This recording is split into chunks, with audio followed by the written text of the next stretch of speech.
का नागरिक हो एवं बिहार राज्य की अस्थायी निवास हो। बहुत बड़ी अपडेट, बहुत बड़ी अपडेट है। इतनी बड़ी अपडेट है कि जिसकी मांग थी कि डोमिसाइल चाहिए था, वो डोमिसाइल आपको मिल गया है। अब कहीं दूसरे स्टेट का बालक क्या होगा, अब इसमें नहीं आएंगे, है ना। तो ये आगे आपको देखने की चीज है। विद्यालय अध्यापक के पद पर नियुक्ति हेतु राष्ट्रीय अध्यापक शिक्षा परिषद द्वारा समय समय पर जो भारतीय पुनर्वास परिषद के अनुरूप जो अनुमान होगा उसी ही है रखने की बात कही गई है। राज्य सरकार एवं केंद्र सरकार द्वारा समय समय पर अर्हता शिक्षक पात्रता परीक्षा उत्तीर्ण हो। अब यह कहा गया है कि जैसे सीटेट भी पास हो या तो बीटेट पास हो, वही बालक जो है किसमें क्या होगा, इसमें सुपर टेट में भरने की बात कही गई है ना। लेकिन इसमें कहा परंतु 2012 से पूर्व नियुक्त कार्यरत शिक्षक जो दक्षता परीक्षा उत्तीर्ण होंगे के लिए शिक्षक पात्रता परीक्षा में उत्तीर्णता अनिवार्य नहीं होगी, यानी 2012 से पहले जो शिक्षक है उसको नहीं होंगे, है ना। विषय विशेष के लिए अलग से विशेष अर्हता का निर्धारण विभाग द्वारा समय समय पर किया जाएगा। जैसे कहीं आप फिजिक्स का देखते हैं, कहीं केमिस्ट्री का देखते हैं, कहीं इंग्लिश का देते हैं, तो इसके लिए वो शिक्षक की मांग जो है ना अलग अलग से करने की बात कही गई है। आप जान रहे हैं आयु सीमा की बात कहा गया है, आयु सीमा की बात कहा गया है कि 1 to 8 के बालक को कितना मिनिमम 18 वर्ष चाहिए, और उसके बाद जो यस टेट के जो बालक हैं वो यस टेट के बालक मिनिमम 21 वर्ष है, और जो बालक प्रथम समय आधार में अधिकतम आयु हो उसे 10 वर्ष का क्या मिलेगा, छूट मिलेगा, है ना। तो चलते हैं अगले पेज पर। आरक्षण आप सब जानते हैं कि बिहार सरकार के नियमावली के अनुसार जो आरक्षण मिलते हैं वो आपको रोस्टर के अनुसार उसमें मिल जाएंगे, है ना। क्या कह रहा है जरा सब समझ लीजिए एक बार।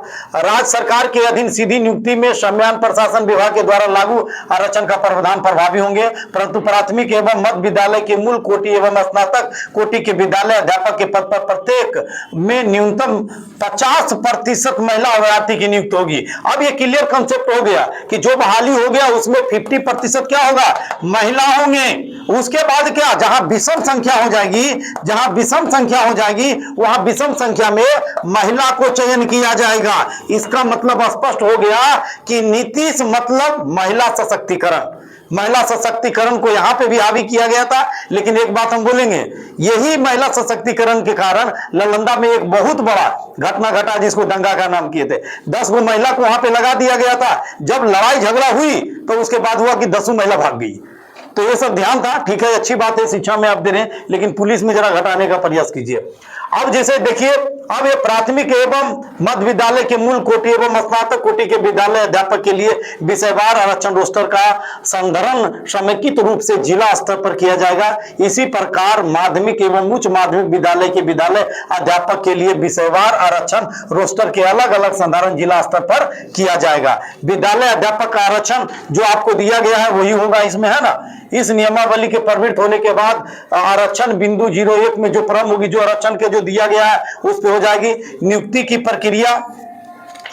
की प्रक्रिया वही है जो आप सब जानते हैं। शिक्षा विभाग द्वारा विद्यालय अध्यापक के पद पर सीधी नियुक्ति हेतु जिला स्तर पर रिक्त पदों की गणना कर रोस्टर क्लियरेंस के साथ आरक्षण कोटिवार अधियाचना आवश्यकता अनुसार आयोग को भेजी जाएगी। सीधी भर्ती हेतु प्राप्त अधियाचना के आलोक में आयोग रिक्तियों की संख्या विज्ञप्ति करेगा। आयोग द्वारा विज्ञापित आवेदन पत्र में विद्यालय अध्यापक अभ्यर्थी द्वारा योग्यता से संबंधित स्व घोषणा के आधार पर उनकी उम्मीदवारी का मूल्यांकन किया जाएगा। उसके बाद आगे देखिए, परीक्षा हेतु पाठ्यक्रम का निर्धारण आयोग द्वारा प्रशासनिक विभाग के परामर्श से किया जाएगा। निर्धारण पाठ्यक्रम के आलोक में परीक्षा का आयोजन होगा।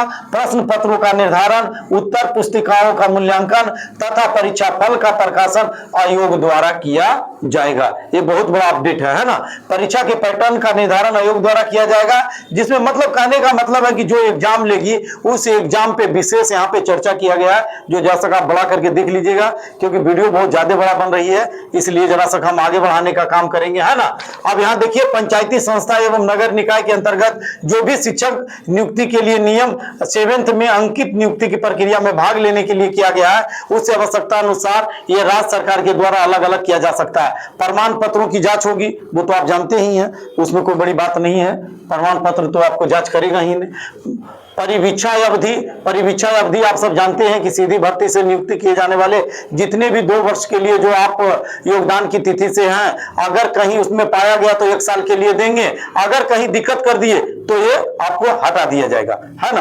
तो ये आप समझ गए परिवीक्षा मतलब क्या समझ गए कि 2 साल का प्रमोशन पीरियड है, अगर उसमें अगर कहीं अच्छा योगदान नहीं रहा तो 1 साल और आपको देंगे, अगर उसमें भी अच्छा नहीं रहा तो आपको क्या करा जाएगा, सेवा मुक्त कर दिया जाएगा। इसी की बात इसमें कैलेंडर में किया गया है। संपुष्टि किया गया है कि प्रमाण पत्र की जांच होगी, वरीयता सूची वरीयता में जो क्या क्या है वो दिया गया है। स्थानांतरण तो आप जानिए रहे, हमसे बढ़िया जानते हैं, स्थानांतरण की व्यवस्था इसमें की गई है। अनुशासनिक कार्रवाई गलत पाने पे किया जाएगा। सेवा संबंधी शर्त इसमें दिया गया है कि बिहार विद्यालय अध्यापक के पद का वेतन निधि राज्य सरकार द्वारा निर्धारित किए जाएंगे। विद्यालय अध्यापक के विभिन्न संवर्गों का पद बल वही होगा जो सरकार द्वारा समय समय निर्धारित किया जाएगा। अन्य सेवा शर्त राज्य सरकार द्वारा निर्धारित किए जाएंगे। अनुकंपा के आधार पर भी नियुक्ति है। आचरण आपका कैसा है उसके बारे में भी किया गया है। शिकायत एवं अपील की बात भी इसमें कही गई है। उसके बाद प्रकीर्णन की भी बात इसमें कही गई है। युक्ति खंडिका के बाद में जिला संवर्ग प्रशासनिक विभाग, ये सारी चीज इसमें कही गई है।